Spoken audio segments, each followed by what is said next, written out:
All right. I want to start with this. Oh, okay. Because people drop off. Right. So in the first 30 seconds, we're going to do a March Madness bracket challenge. Oh, dude. And there will be prizes. We have a private group. There will be prizes. Wait, you have a private group? Yeah, I created a private group. With the franchisees? No. Well, no, it's for the pod. Oh, for the pod. Yeah, it's called C-Suite Unfiltered. Oh, like, oh, my word. Yeah. Password to get in is Unfiltered. And our group motto is Mike Andes is really good at sports. So I want to get that out there. I've never done a bracket. Yeah, if you guys don't listen to the rest of the pod, I want to put that first. There you go. There's your clickbait. So yeah, you can join our bracket group. But that's not what I want to start with today. We'll get into that later. Do they have winners of brackets? Like who gets the best? Yeah. So what's the winner of the bracket get? For us, yeah. So I was thinking, if you want to throw in a prize, we can ballpark this. No, we can spitball this. That's what I was gonna say. We can spitball this. I was thinking I will give if they have a business, I'll do a consulting call with them. Or what about if they just come on the pod live? They can come on the pod live too. I'm fine with that. Live. Yeah, I'm down with that. Let's do it. All right.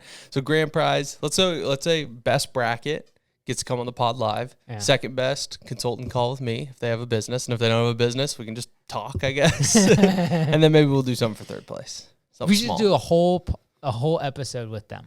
Yeah. So they can do like a consulting call with both of us and we can spitball it. I can set up the stream here so they see both of us and then we both kind of bounce off things. Yeah, that'd be cool. So anyways. I've never done one, and if I tried to do it, it'd be like a flip of a coin. I have no idea about basketball, dude. All right. Well, let's get into that because we are unfortunately, we'll get into that later, because we are unfortunately behind the 8 ball here because the news broke last week after we recorded.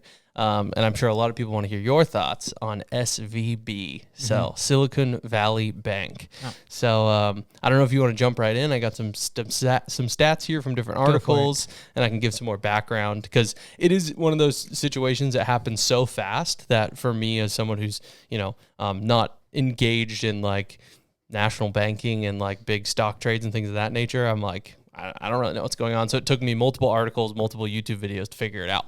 So Skagit Valley Bank was founded in the early... Skagit Valley. I saw SV.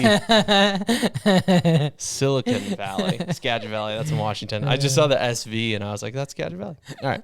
Silicon Valley Bank was the 16th largest bank in the U.S. They funded a lot of tech companies, startups, funds. And one of the things that they did when they got a lot of their big deposits in the beginning, they hedged those deposits against U.S. Treasury bonds. The bonds were guaranteed at a 1.5% rate. Some of them were up and down a little bit. But with rate increases and inflation, this caused these bonds to be devalued. Wednesday of last week, so March 8th, they announced that they had sold mass amounts of securities at a loss, and they were planning to sell $2.25 billion in new shares to help with financing and to bounce back from a $1.8 billion loss on bets they had made on other securities. So what happened after that was a bank run. Basically, everybody wants their money and they want to get out of the bank. So on Thursday, March 9th, the bank run happens. $42 billion was ultimately tried to be pulled out by users of the bank. And some of those transfers didn't go through. Then Friday of last week, the March 10th, the Fed stepped in and took over. So no, they stepped in on Sunday. Friday is when they declared we're out. Your thoughts? Yeah, so I think everyone's making a big deal about the whole treasury. Like the reason they had to try to sell the treasuries. So for someone, in really, really simple terms, when interest rates go up, a bond is worth your yield is more, right? So if interest rates go up from 1% to 5%, let's just call it that, you're going to make more money as a yield from that bond, but the value of that bond becomes less. Okay. So essentially think of it like this. They bought things when they were really expensive, the bonds. They bought them really expensive because interest rates were really, really low, and they bought a whole bunch of them. The reason they did that is because they had so much cash coming in, they didn't know what to do with it. They could not get loans, because typically what a bank does is they take your savings in your checking account and they go sell that money to people on in mortgages or car loans or whatever. And the goal is to give you 1% interest and then go get 5% interest from a mortgage or whatever the interest, right? Yep. The spread is what they make their profits. In 2021, if you look at their quarterly reports, they literally said they are struggling to find places to put the money. And so what they did is they just bought all these bonds. Well, the bonds at that time, very, very high in terms of cost and low yield. And now what happened is all these people that put money in, all these startups and Silicon Valley high-tech places, they need the cash because they're burning through cash like crazy. They're not finding capital. No one's wanting to fund them. So what do they do? They're trying to get all their money out.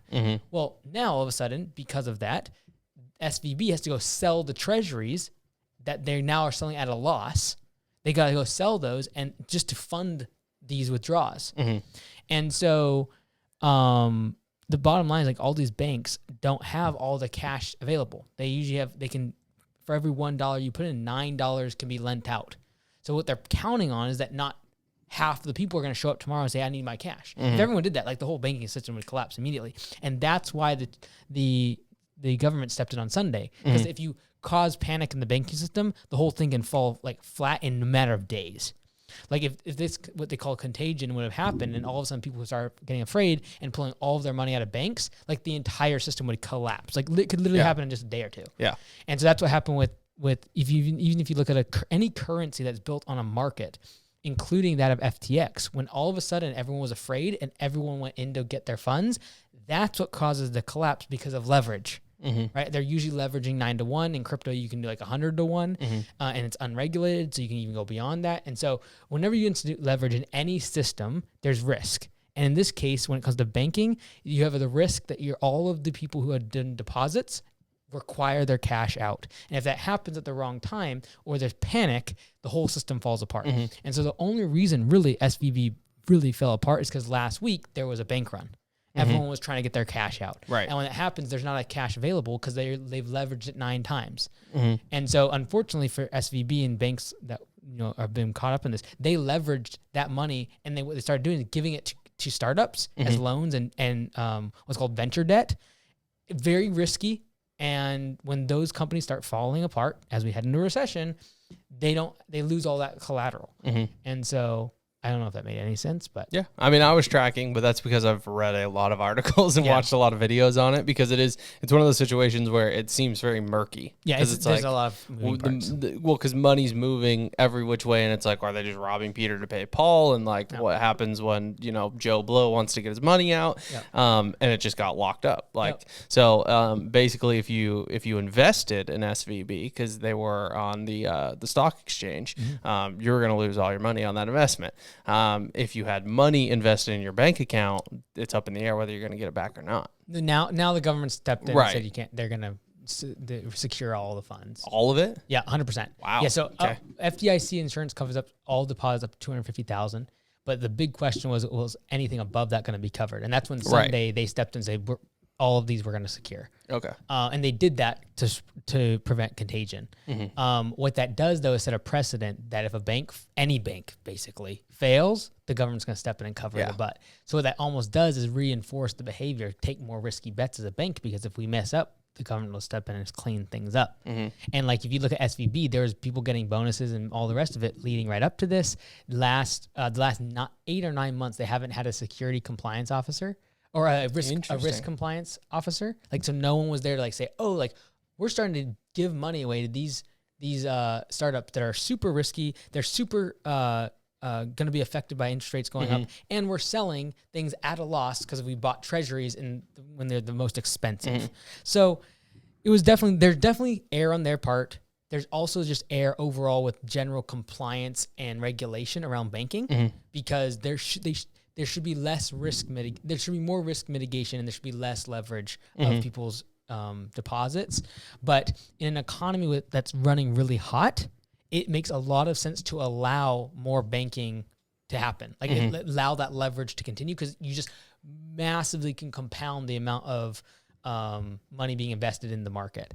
So in a thriving economy, most banking regulations get taken away. Then you hit like a 2007, 2008, and all of a sudden you get all these regulations because they realize, oh, like we can't do that. We got to make sure. And then over the course of the last 10, 15 years, those start to get reduced and, watered down, and they get more and more leverage, and then this sort of thing happens. Yeah. I think the scary thing for me And I would say, I don't want to put a label on it, but since this is long form, I can explain myself. But I think I generally lean more libertarian in most of my ideologies. And this scares me because, in a way, it's like, well, now the government's in control of all this funds. And they're like, well, we'll give it back. And we basically, as a people, without voting, let the 16th largest bank in the U.S. just collapse. And now the government's in control of all those funds. I don't like that. I agree, but they had to. They had absolutely no choice. Right. It just feels weird. Yeah. From an outsider looking in. I 100% agree. But the thing is, I'm that way too. Like, I don't think the government should be involved in anything. Right. But if they didn't get involved in anything, people would not stop at 9-to-1 leverage. They would go. They'd just infinitely leverage the capital. So like, you got to have some sort of regulation, I feel. And if they did not step in, dude, like as we head into recession, like it would have been crazy if they didn't. As everyone, it sounds so bad because like you're basically bailing out like a bunch of guys in Silicon Valley that took a bunch of massive risks. But if they did not step in, you would have the top 4 banks get all the capital, and all these regional banks would go bust. Like that's why I guarantee you, if you bank at a smaller bank, you got an email this week. I think, I got a couple. Yeah, 100%. Because I guarantee there's already a big shift. But if they would not have stepped in on Sunday, the amount of scare that would have been across this country from every bank that was not in the top 4, JP Morgan, et cetera, people would have been pulling cash out, and that literally would just suck the banking system out. Like, it would be horrible. Yeah. They had to. Like, if they would not have done it Sunday, I'm telling you, we would be talking about other things right now. Like, I'm talking like other banks going under. Yeah. This whole week would just be one after the other, after the other, after the other. Like 2008. Yep, 100%. And what was it? The Lehman Brothers? Yeah. That was the first bank, or what was that again? They're an investment bank. Investment bank, yeah. But isn't the CFO of SVB? He was also I haven't looked into that. He was in the C-suite of the Lehman Brothers back in 2008 during that collapse. And he's the CFO of SVB, and people are like, Yeah. Like, yeah, the thing is though, like when in a bull market, people start getting greedy. That's what they did. Yeah. They basically had too much capital. They literally said, like, we're gonna have problems trying to find assets for these liabilities. So a deposit for them is a liability. Like a bank is opposite on the balance sheet. Okay. So if someone gives them money, what you're really doing, like if I take my money and give $10 to the bank, I'm technically loaning them the money. So it's a liability for them. They need to get rid of that as soon as possible and loan it out to someone else so they can actually make it an asset. So for them, when they hand out debt to people, that's an asset on their balance sheet. Right. So, anyways, sorry. No, that's good. Now, I want to switch it up a little bit in the sense that what does this mean to the average American or the average small business owner, right? Because I feel like a lot of our audience is, a small business owner or self-employed. What does this mean? What do we take away from this? I would say really, I think the thing I've done over the past couple of years that I've learned more about the banking system is like looking at where my money is actually being held, not what the framework of it is, right? So for example, Acorns, right? Look at the terms and conditions. They keep their money in 2 different banks, right? One is a top 4 bank, and the other one is this random bank you've never heard of. That's scary to me. Yeah. Because those little ones are the ones where it's like you don't know what the security is. You've never heard of them. They're usually private, and that's where I don't feel the regulation is strong enough to keep those smaller banks from doing weird stuff like SVB did. Right. And over leveraging or not diversifying enough. So I would say look at all your terms and conditions, see where your money's actually being held. Is it with Bancorp, like a big bank that has billions, if not trillions of dollars under management, and they're going to be fine because the government will definitely step in. But like, this is the top 16 bank. What would have this been like the 200th bank? Because there's thousands of banks. Right. Would they have stepped in? I don't know. And so what you're going to see, honestly, this is the best thing in the world, in my opinion, I think we'll look back on for a bank like Morgan Stanley, et cetera, is like, this happening to a smaller bank, everyone's like, oh, sick, get your money in these big banks because they're too big to fail. Yeah. And who knows what would have happened if it would have been the 200th bank or regional bank, like a credit union. Yeah. I think this is going to be tough for the credit unions to pull off too. Yeah. And anyways. Yeah, so would you say at what point, because what I've seen in a lot of my research is, now people are like, well, we can learn from this. What we can take away is like diversify your assets. Yeah. And that's obviously kind of like, I feel like investing 101. But for, once again, in the context of like the everyday American small business owner. Yeah, leverage. They over leverage. Like every single problem, like bust, big problem, what people call fraud, usually revolves around leverage, right? So people get greedy. right? FTX would have never happened if they just did 1-to-1. Like what you deposit, that's what they were investing. But they didn't. They did like 100+ leverage. And so, a bank is 9, and more conservative, maybe 8 or 7. But like whenever you institute leverage and debt, you are adding an element of risk.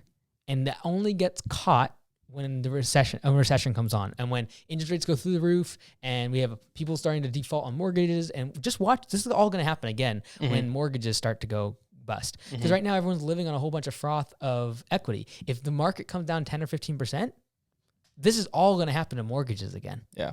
So I think just realize whether you're a business owner, a homeowner, have any debt whatsoever, adding more debt just institutes risk. And then you start doing stupid things because of that risk. And that's what they did. They had too much capital. They started putting in weird, stupid spots. They bought long-term treasuries when you have all-time low interest rates. Like, what are you thinking? So anyways. No, their CFO is from the Lehman Brothers. Dude, serious. That was such a dumb call. Like, is to buy that money treasury bonds that were so long term when you know interest rates are going to go back up. Like, it's dumb. Yeah. Well, I was during my period of trying to educate myself on this topic. I listened to My First Million podcast, phenomenal podcast. That was today. Didn't it come out on SVP? They've released a couple, but I might have listened to the one. I was listening to one this morning, so I don't want to. I'm not necessarily stealing this from them, but I'm also don't think I'm directly quoting them. But they had an interesting conversation, and I feel like when you make major decisions at Augusta or some of your businesses, you'll ask your leadership team for advice, and a lot of times I'll take the angle of like optics, like what are the optics of this? And on My First Million, they had a discussion. They were like, was this just mismanaged PR? Yeah, it's totally true, because a bank run is only caused by panic, right? The same thing with FTX. I think Sam Bankman-Fried's a fraudster. Let's just be clear. But like, if that panic wouldn't have happened the way it did, there's a really good chance that if not everyone comes in for the bank run, you're fine. Like you usually get through these periods. The thing that caused that, like last week with SVB, is like them losing the money, and then they tried to raise capital, and that triggered like, oh my word, they don't have any cash. Like, oh, I should get mine out. Well, if everyone does it at the same time, you're toast. Right. And that's why you got the email from your credit union. Yeah. Is because like they can't afford that to happen. Yeah. So like if you PR side of things, it's like with software, is it a feature or is it a bug or is it a feature? Right. It's like a classic thing in software. Is like, we make bugs, but we turn them into features. Like that is they could have spun this differently. Yeah, 100%. So that was something. I haven't heard that podcast. So it's a fantastic take, and like I said, I'm not trying to steal it from them, but I'm not like directly quoting them either. So that's why I kind of did the timeline before we jumped into this. But basically, they announce on Wednesday that they have this massive loss, and they're going to sell $2.25 billion in new shares to help with financing. Dilution, right? We're going to bounce back. We're going to dilute shares, but we're going to bounce back. So what that caused is a 60% drop in their stock price on Thursday. Then you tie that in with people trying to get money out, just the early folks. So like Sean, one of the hosts of... Well, the only reason you have to raise that much capital is because you don't have the cash. Right. And so when you realize when a user's like, oh, they don't have much cash, I'm going to get mine out before it all goes down. Yeah, sorry. Yeah. No, you're good. So Sean, one of the co-hosts of My First Million, he had a small account for him, 1.5 million in SVB. And like one of his account managers were like, we got to pull this out now. So it's the first thing they did Thursday morning. So they were early to the game. They wired it out? Yeah, they got it out like right away. But then here's the thing, going back to the mismanaged PR and talking about the optics, the CEO gets on a Zoom call with the venture capital firms and with founders, and he says, stay calm. The last thing you need to do is panic.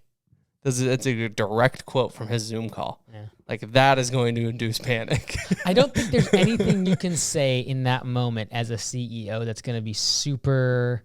Like, if you actually look at like the framework of banking, like, it was too far gone once he was saying that. Yeah. So, like, it's always going to be like, he's going to be mocked for whatever he says. Like, what else is he going to say? Like, you should all get your money out right now. Like, there's nothing else he can say. Because the optics, it wasn't even like optics. Like, it was happening. They tried to sell that much equity. Like, it's a huge equity raise when your stock's already down that much. So anyways.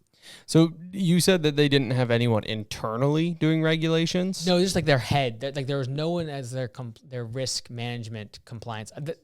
Like at the very top of it. I'm sure there's risk guys throughout, but like their C-suite executive for risk hadn't been around for like 8 or 9 months. Someone had left and they just didn't fulfill the position for that 8-9 months. Well, and that's what they had talked about on My First Million, and this is kind of my spin on it. I was like, people forget there's like, the U.S. Treasury and like there are governmental organizations that regulate banks. So it's like, I don't know. I think the bank run is just, that's where it's the PR side. It's like, I just got to get my money out. Like, I'm afraid I'm not going to get it. And then you get this, cycle, self-fulfilling cycle almost. It's weird. Well, when shit like FTX happened, everyone gets their confidence shaken in crypto. When you start having the 16th largest bank in the U.S. go bust, the same thing starts to happen. So I've been watching the crypto markets to see how they reacted to all this. And it reacted with like we would think. People are like, oh, like crypto is more secure. But it's like, well, you have short-term memory loss. 3 months ago, everyone was running away from it.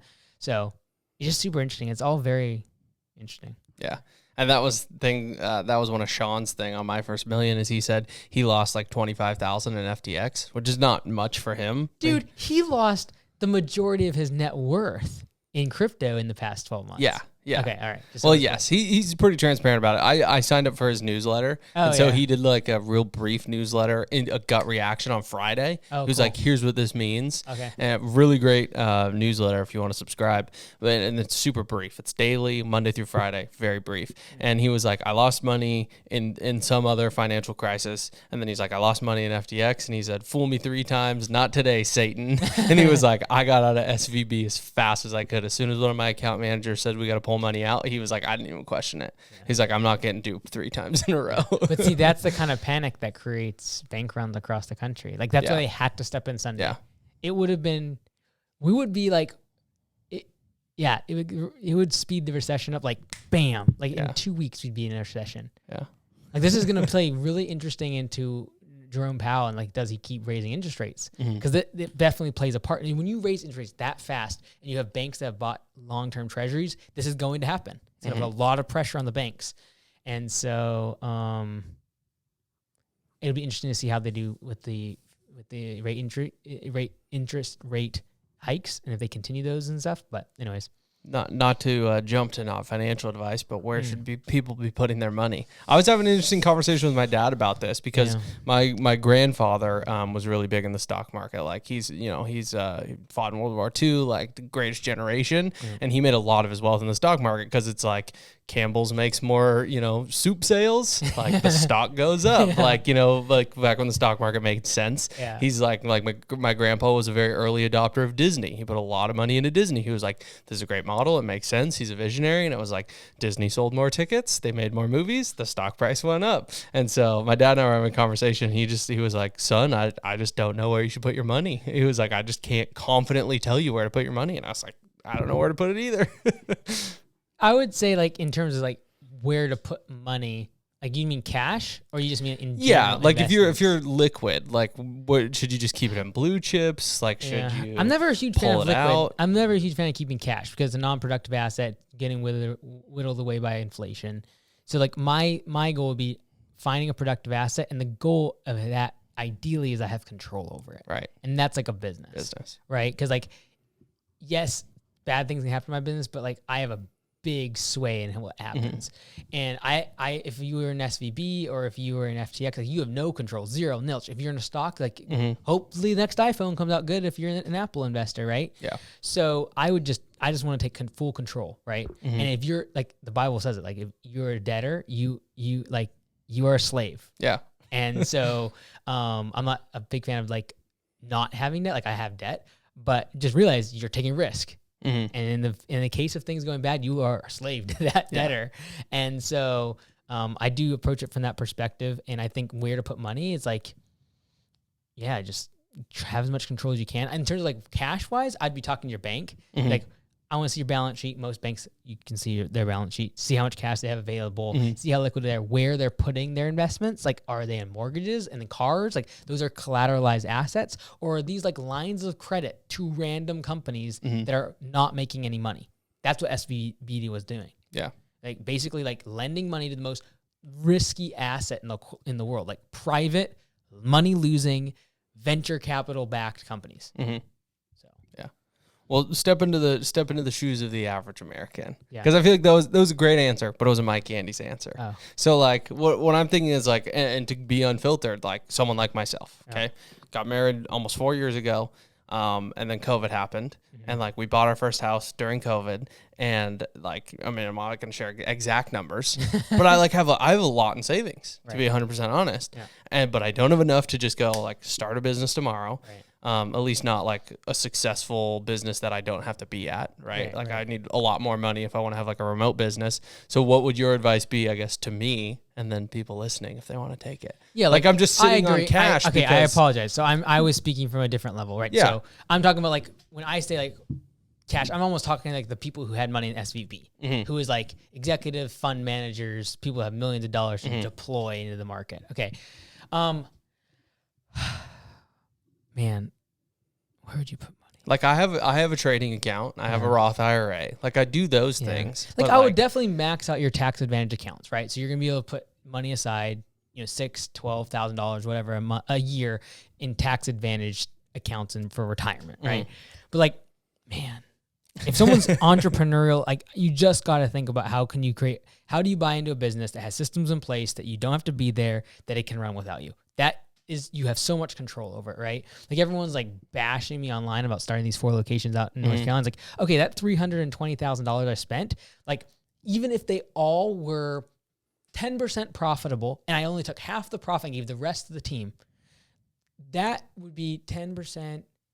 10%. Let's say they do 1.5 million. 10% profitable is $150,000 in profit. Let's say I give half of that to them. That means $75,000 in annual distributions to me. Okay, that's $75,000 in distributions to me on an investment of $320,000. Yeah, it's literally like a 15-20% return. And like that's very conservative, and I'm confident in it because the systems are in place, right? So that's why like everyone disses franchising because they're definitely bad actors. But the bottom line is the systems of the franchise should be able to run the business that you have confidence to be able to put X amount of dollars in, and have confidence to a higher degree than if you did it independently and created everything yourself that you're going to have a return on the other end. And if I was personally not entrepreneurial, I'd probably be looking at real estate because it's a hard asset that people are always going to need. But from a business perspective, I'd probably, like if you're someone's entrepreneur, I'd probably go business. Okay, so what do you think you should do? What do you think I should do? Yeah, what do you think you should do? Like, what are you planning to do? Are you just saving up for the business? Or? Yeah, like I hate sitting on cash, but I just don't have enough to deploy right now to like run a remote business. And I'm not going to take my hours back at Augusta and like work part-time. I don't feel that I have enough cash to safely start a business, let's just say in Augusta Lawn Care, for example, remotely, and have enough cash burn to feel confident that it would make it through. Right. So this is the thing. What's cool right now is you can almost get inflation under control by just doing treasury bonds. Like you can get 4.5% by just buying T-bills right now. And what that means is you put the money aside, 4.5. Let's say inflation is 6% right now. Let's just call it that. You're losing like 1% a year to inflation. That's not bad. Right. So even if you have to wait on a year or 2 or 3, you're literally lose a couple percent knowing that money is secure. Right. And if it's not secure, we got bigger problems. Like, trust me, if the government goes down, we got bigger problems. So I would probably do that. Yeah. And that is like get the money set aside so it's making some money. It's completely secure. It's in like, short-term 12-month treasury bonds and below. 3-month treasuries right now are like 4.25%. It's nuts. So yeah. What benefit is there? I could do more research into this, but like paying more down on like my mortgage. Like, is there much of a benefit? It just depends. Like if you're very conservative, like Dave Ramsey's going to tell you to do that, right? Because he's going to run the math and say, over the course of the next 30 years, you're going to pay $800,000 instead of $400,000 on that loan. Yeah. Right. My argument would be that $400,000 that you put towards that house spent on a business could make $3 million, more. Right? Yeah. So in 30 years, like that's crazy. Yeah. So I wouldn't put it towards your, because you probably have really good interest rate on your loan. You probably have like 3%. Dude, I got 2.8, baby. Yeah. It's ridiculous. That sort of debt, I would never pay down. Yeah. Right? Anyone that has debt right now that's under 3% should never pay that off. Yeah. And of course, Dave Ramsey don't have to say it because off brand, but I guarantee you, behind closed doors, he knows that's true. Yeah. That's fair. So.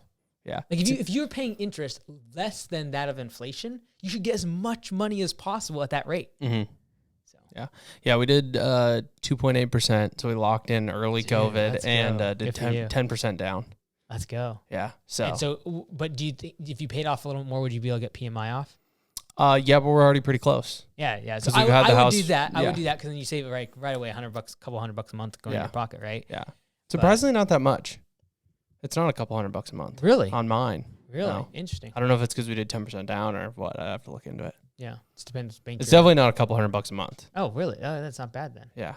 But that kind of even if it's $100, like it's going to inflate your interest rate probably to like even 3.2, 3.3. But that's not bad. Yeah. So, anyways, yeah, Cool. I don't know. It's just weird. Don't be in a rush. Like the bottom line is everyone gets slaughtered when you get rushed with money. Yeah. That's why people like you have a craze with like crypto and with NFTs. You're like, oh my word, like what if I miss out on the next NFT project? And so everyone just buys whatever, and now it's all worthless. Totally. Same thing happens with real estate. When it's as soon as you as a buyer, when it comes to real estate, and agents know this, if you can get people into the FOMO thing, like, oh, we gotta make an offer on this because like it's going quickly. Mm-hmm. As soon as that word's coming out of someone's mouth, it's like I take breaks. Like, Yeah. because I've just realized I've done it before. Like, you buy into that stuff, it's game over. Like, you're gonna lose, Yeah. guaranteed. Yeah. So don't feel like you gotta do stuff fast. No, I appreciate the advice. I think just for the sake of being like 100% unfiltered, it's like the last few years have sucked as someone that like I'm starting to make good money. I feel like I'm responsible with my money, but like I look at the markets and I just see this. Yeah. And I look at real estate and I see like this, right? And it's just, and then it's like starting a business is risky. Like I don't have the ability to like leave my full-time job to start a business. And, The flip side of that you is know. that everyone in the moment, especially with media the way it is now, it's always gonna see them up and down. Yeah. Right. You have to zoom out. Right. And even with things like COVID, if you look at the stock market, real estate, it's still not as wavy as it seems in the moment. In the moment. Yeah. Right? Like everyone in hindsight would have bought more houses in 2020. Yeah. Right? They would have done all that stuff. They would have got cheaper debt, whatever. It's like it's hard to find a place in time where investing your money over the course of 10 or 15 or 20 years is not a good idea. And secondly, if you go back 30 years, guarantee you there are people like, oh man, it's like there's so much going on, and like it's always that way. Yeah. Right? So you have to have that layer of awareness on top of the fact that it is crazy, but I don't expect it to get like, any better. Like we're always going to hear about the craziness and the bank collapses. Like back in the day, SVB would have collapsed and it would have been this little thing in California. We would have heard like 10 years later from someone who lived down there. Yeah. But because of media, like immediately we all know about it and we're all running to our banks and we're like, what's up? Yeah. So it's just like bad news is so in our face now that like it's so hard to have a diligent and what's the word? Where you're you do it to Decisive? Your kids. No, you do it to your kids. You correct them. What's it called? You're very. Come on, help me out here. Disciplined. Oh, Let's geez. go. I didn't think that's where you're going. Disciplined. Shout out the producer. Disciplined investor. It's hard to be that way when it's so loud. All the negativity. Yeah. That makes sense. But that's why like dollar cost averaging is a real thing. It's discipline to just keep doing it. Right. Yeah. Hashtag, or like asterisk next to that is you can definitely start businesses and buy real estate at better times. Right. Yeah. And like I would not be buying real estate right now. I would, not be doing that. Yeah. No, that makes sense. That being said, I'm looking at some commercial property down in Skagit Valley. Oh, nice. Skagit Valley Bank. My bad. 50%. That's a real bank? I'm going to offer them 50% less than what they're asking for. Dude, let's go. Get some commercial weird little piece of land in the middle of the city, a bunch of residential. Anyways, I can't tell. I'm done telling people stuff. Yeah. I'm not going to tell anyone on public stuff anymore about my things like that. Okay. I've gotten in trouble at every single junction in time. Really? Yeah, dude. You hear about OSHA getting called in the office? Yeah. Yeah, that's because of my tour. Someone called us in. Yeah. Then down at the Mount Vernon location, someone also called me in down there for putting in gravel on the lawn and not getting a permit for it. So I had to go through that whole process, that rigmarole. And then I don't know who exactly it was, but the Bellingham shop with the whole sprayer situation, they called OSHA on us on that. I'm done with that, man. True Green. Yeah. Yeah, dude. We have a strong feeling we know who that one is. Yeah, but it's the same thing. Like if I wouldn't have shared it, it just would have gone under the radar. Yeah. I mean, we can branch off into that. I was so surprised when I heard this because I heard it from Liz that OSHA got called on the office, Not on the field I know, workers, dude. the office. Dude, it's crazy. Did she tell you what she did? I can't say this. No, yeah, we can't. We I can't. can say this. We can't divulge a lot, but Let's just say this. Let's just say this. If OSHA ever comes in and asks you for an emergency plan, ask ChatGPT. Let's go. For the office, she's like, so like, what if someone falls out of their chair with the emergency? Like, what do you think? Yeah. Anyways, I created one too right before OSHA came to the Bellingham shop because they were like, you need all this paperwork, and we had all of it. We had all but one thing. Yeah. And I was like, what is it? And I can't remember what it was called. And I just Googled like, how do you make one of these? usually the emergency response. That's usually the one that we have usually not had. Yeah. Because like, what are we gonna do? I was like, all right, guys.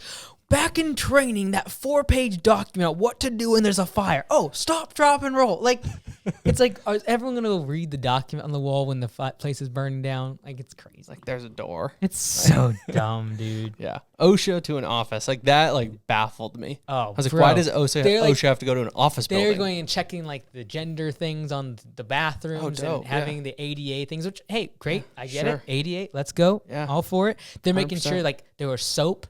There was bathroom tissue. We had water. Got water. Which I'm all for. We had everything. Totally. And they don't have anything to come after. But like, it's just annoying that like they're there and they're inspected. They interviewed employees, and then they asked them like if we were responsive to like questions and concerns they had.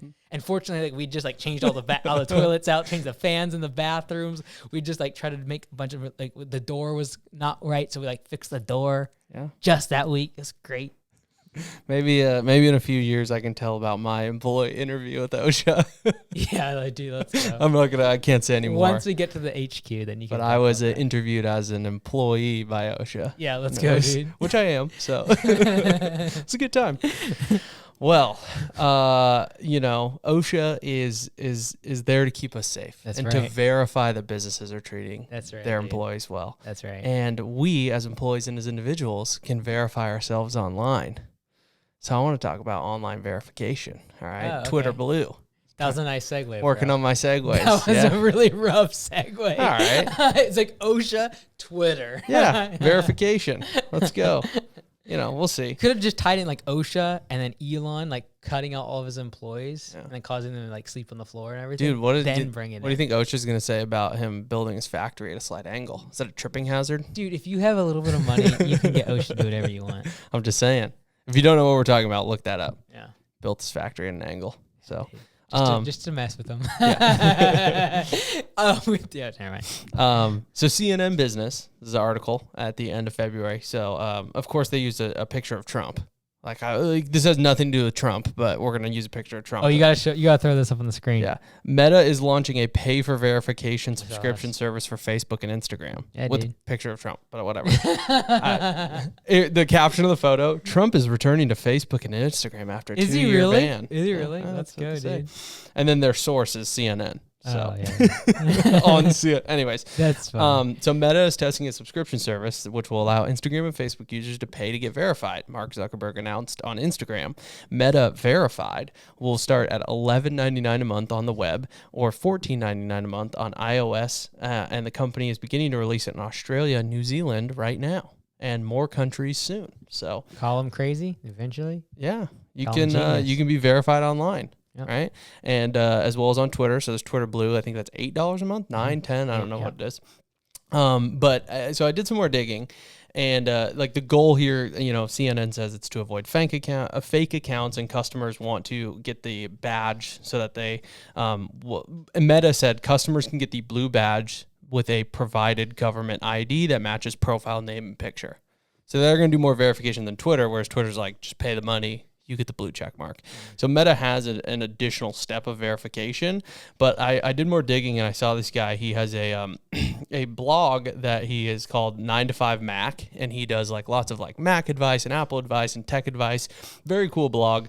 Don't know how like legit this guy is in terms of business or his opinions, but I found a cool opinion piece on this.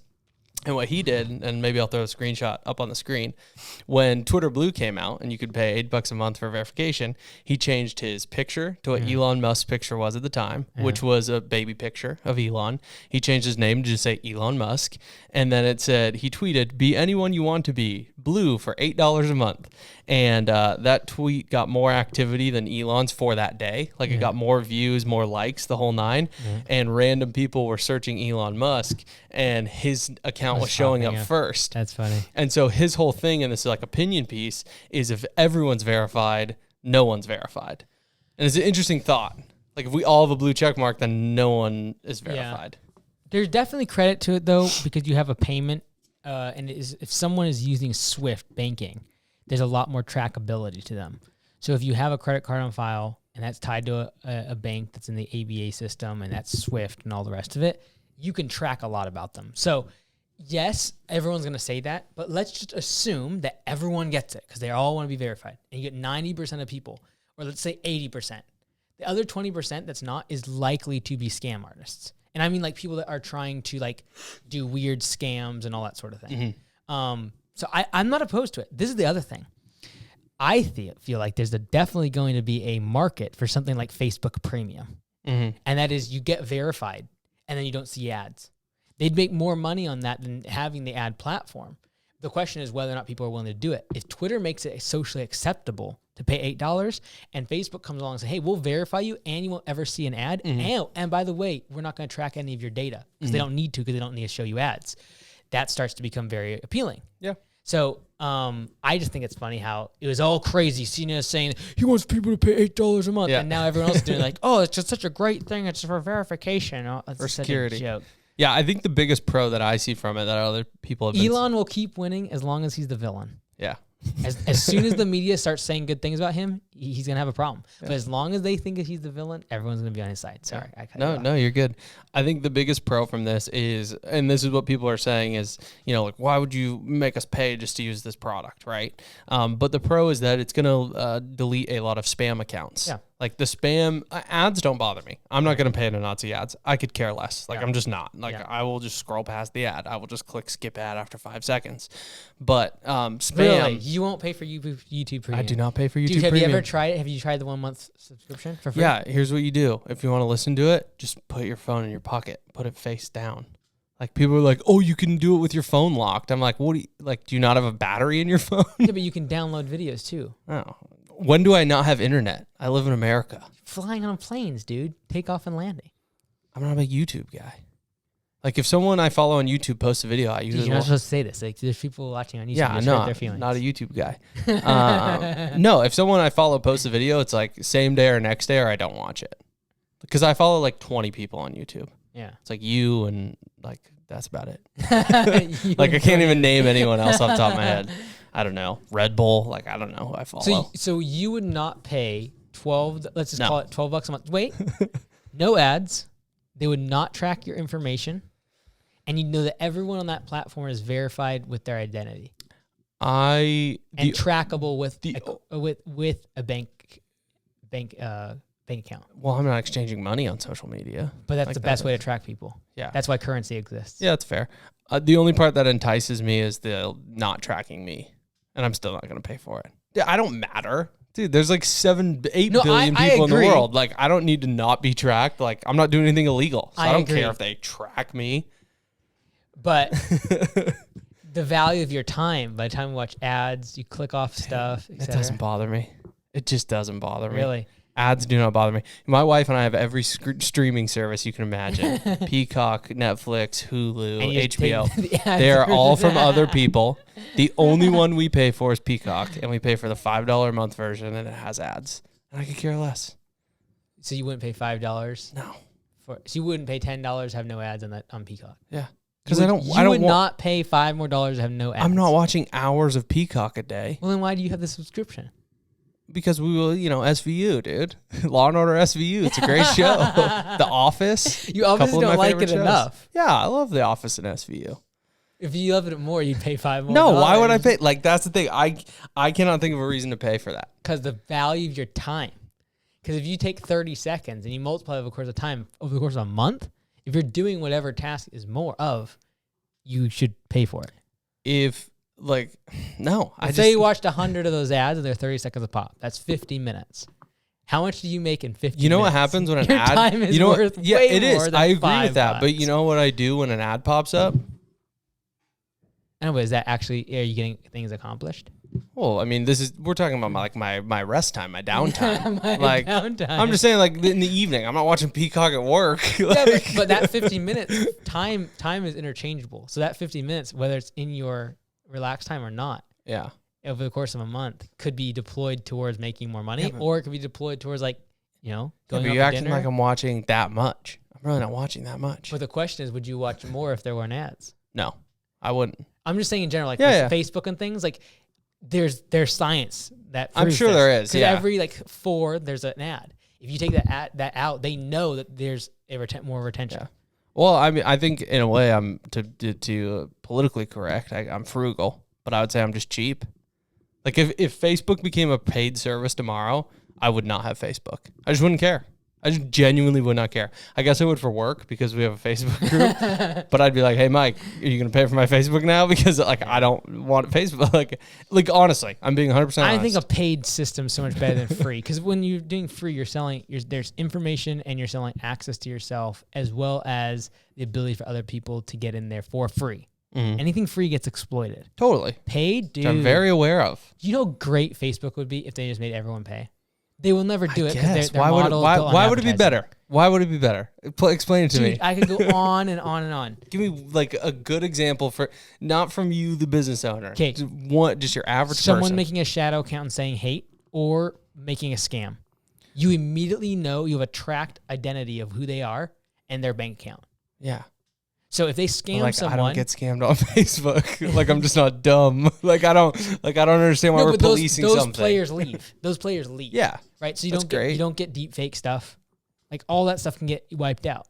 I guess it doesn't affect me. Like I could just care less. Dude, I'm all about. I'd just rather pay for something because I know the back end of what a free model looks like. Like the day I am worried about deep fakes is like the day I should just get a lobotomy. Like I don't even like what there are so many other things in the world to care about. Like who cares about deep fakes? Who cares about spam accounts? Yeah. Like, it just doesn't bother me. I'm with you the majority of it. Like I'm playing devil's advocate a little bit. I'm trying to play the other side because I don't pay for anything either besides YouTube Premium. That's my go-to. Yeah. Which I get the downloading. It's cool, but I don't know. I don't fly. If I was flying every week, sure, that would make sense. I'd probably buy it then. Yeah, but I'm not flying every week. And I can watch my YouTube content on Wi-Fi or on my unlimited data. But there's something about being able to go to a YouTube video, click on it, and it starts playing. Instead of 30 seconds of ads. And they're becoming longer. I do agree with that. Ads are getting longer. I watch, on average, or listen to 4 hours a day of YouTube. By the time I listen to stuff, if you put an ad every 10 minutes in there, and I have to listen for 30 seconds, it is absolutely worth my time to have YouTube Premium. I agree. I'm probably in the 45 minutes to an hour daily average on YouTube. Yeah, I listen to way too much YouTube. Yeah. Like when I'm working at night, like there's no other things going on. YouTube's on. Yeah. Baby, let's go. Well, I mean, I'm the same way. I think it's like I have my podcast on YouTube. Music too. Yeah. YouTube is really pushing the podcast thing we were talking about as well. They have YouTube podcasts. About YouTube no, here. I love YouTube. They're going to demonetize you. I'm not even monetized yet. they're going to make sure you shadow ban you, bro. Oh, dude. I have noticed a lot of media accounts though, Barstool in particular. I know we talk about them a lot, but that's just because I do follow them and I feel like I'm trying to learn from them now having a podcast. All of their podcasts are really pushing subscribe to their YouTube channel. Like really pushing it. Yeah. Like more than ever. Yeah, yeah. Like YouTube's the place to be, man. Yeah. Like, it drives business results. All the other platforms are, in my opinion, like show. Yeah. Like they launched a new Barstool just hired a guy, Mark Titus, who's like a college basketball guru, and he's got a new podcast. And they didn't say like subscribe to his podcast and Apple Podcasts. They said go to YouTube and subscribe to his YouTube channel. A value of a YouTube subscriber is so much higher than a follower on any other platform. Yeah. So they're really pushing it. But yeah, dude. I don't know. I'm cheap. I'm not going to pay for anything. I'm not going to pay for verification. If someone makes a deep fake of me, I'll be like, I made it. I did it. Like, that's what I'll say. I won't be like, oh, no, should have paid. Like, I'll be like, oh, cool. It's flattering. Thank you. We'll talk to you in a few years. Dude, I'm just saying. I'm cheap. Once you can transfer money, too. I mean, I do see that as a benefit. Huge. Yeah. But everyone has a bank account. Yeah, but there's a different app, bro. Yeah, Venmo's free. Got you there. See? Back to what we started the pod with. Yeah. You've never filled out a March Madness bracket. Never. Never. Well, we're going to try to get you to do one. Really? We have to do it live on the pod. What? But yeah, March Madness. It's cool. Okay. It's 64 teams. Yeah. College basketball. Yeah, I get the concept. I know what it is. I'm building it up. One champion on the other end, right? Pretty cool. So what I was thinking is we launch a tournament challenge. So ESPN tournament challenge. I created a private group called C-Suite Unfiltered. Okay. Password Unfiltered. Okay. All lower caps, one word. Yes. Unfiltered. Yes. All right. Everyone gets to fill out one bracket, and we already announced the award. Is you can live stream a whole pod with us. Yeah. You can ask questions. You can not interact. You can just sit here awkwardly. Whatever you want to do. So, and then I thought, what if we made a little bet between us? Oh, mercy. I found a random bracket generator. Oh, yeah, I'll do that. So here's what I'm thinking. Yeah. Whoever, let's just go based off the winner, because I don't want to like make the whole bracket and like score the points. Let's just randomize it, and then you get one winner and I get one winner. Okay. Okay. Can I pick one person, or you just randomize? We're gonna randomize it. Oh, dude. Unless you want to pick. Yeah, I'll pick. I go at Alabama. You want Alabama? Oh, okay. Well, I mean, at that point, see, I was just gonna randomize. Should I just randomize, and that should be my pick? Sure, let's just randomize, because otherwise I'm just looking I haven't filled out my bracket. Kansas. I would go with Kansas or Alabama. I haven't filled out my bracket yet. I'm kind of leaning Arizona or Texas. Sure. Let's see. Let's randomize. Sounds like a great idea. I'm not taking UCLA. Texas. All right, I'm taking Texas. Okay, I'll take. You're saying it. I'm trying to wait for between my two. Oh, that was Alabama. Alabama. I'll take Alabama. So whoever gets closest to the win, yeah, it wins. And what are we betting? I don't know. I was thinking dinner. Bring it here. Here. Yeah, so we can eat before or after there's like the pod. no space. Oh. Well, before or after. We're not going to eat on the pod. We're going to eat right here. Bro. Yeah. So Dude, I've never been to your house. Yeah. What's up with that? One of my brother-in-laws hasn't either. I've owned it for almost 2 years, and he's like, "Yeah, Not Matt, right? Be cool." No, he's like, "Be cool if I could see your house, man." I'm like, "Yeah, I guess. I don't know." Oh man, I went to one of my friend's house. He lived there for 10 years. I had been to his house. Yeah, it's trippy. All right, so I'm taking Texas. 'Kay. You got Alabama. Alabama. All right, cool. Well, yeah, that's that. So we'll fill out some brackets. Maybe I'll just fill one out for you. But we're gonna put our brackets in. Winner, best bracket gets to come on the pod. Second best, I'll do a consulting call with you. Third best, I don't know. We'll think of something. So, all right. Okay, we don't financial advice, and we're out of here. Not financial advice, and we're out of here. Okay. Do you have something? Yes. go ahead. So it's actually a question. Oh. So I guess our answer to the question could be the not financial advice. Oh, okay. So this is from subscriber Thomas Salazar. He's a subscriber. Yeah, dude. I also like to call him 001. 001. And he said, question, it's about to get deep. What stipulations, if any, would you put in place for recipients in your will? If you spend your life creating wealth, then to pass it to your loved ones who may not have been self-disciplined, wouldn't that be considered enabling? Even worse, they know it's coming, so they have no sense of urgency to maximize their potential. Love is one thing, but not even God gives us all of our own wants if we don't work for it. As I get older, I'm burdened with this thought. It reminds me of the parable in the Bible of talents, Matthew 25. Perhaps I'm looking at this all wrong. So his question is what? His question is, what stipulations, if any, would you put in place for recipients in your will? That's the initial question. Well, I wouldn't give it to family. You're not going to give anything to your family? No, like you're talking about if I died now or if like down the road? Well, I think he's a little bit, he said, I'm getting, as I get older, so I think you'd fast forward at least, 15, 20 years. Like I would make sure they had a house and like a car, but they're not going to need my money. Yeah. No, dude. What are you doing with your money? I don't know. Come on, man. Well, the thing is right now, like in my will currently, for example, most of it has to do with how the businesses are going to go down. Mm-hmm. Like that's all very much ironed out. Because Augusta would be fine without me under the will. But like the cash side of things isn't super, like it'd be enough to get my family set up, like for houses and stuff. But like I just mostly worry how the businesses are going to be ran and then how they are exited. If they need to be exited, like the gym would be exited, that cash would go towards X. So that's all ironed out. But if I had like billions of dollars, it definitely wouldn't go to my family. Yeah. It just create weird stuff. It just cuts lots of weird stuff. So you're saying there wouldn't even be stipulations? No, because like if money is given to someone without them working for it, it always creates problems. like it creates entitlement, and like their kids would get messed up likely from it. I got just behind them a ticking time bomb. It'd be like you do it to make me feel good because like, I'm gonna provide for them, and then it mess them up. Yeah. So. Yeah. What about you? I guess my not financial advice is make a will. Oh, yeah. Do you have a will? No. You don't have a will? No. Bro, I had a will when I turned 18. I know. It's one of those things that it's like, I'll get to it. Dude, you gotta I'm do cheap. that. You have a house now. I know. You need to do that. I'm old school.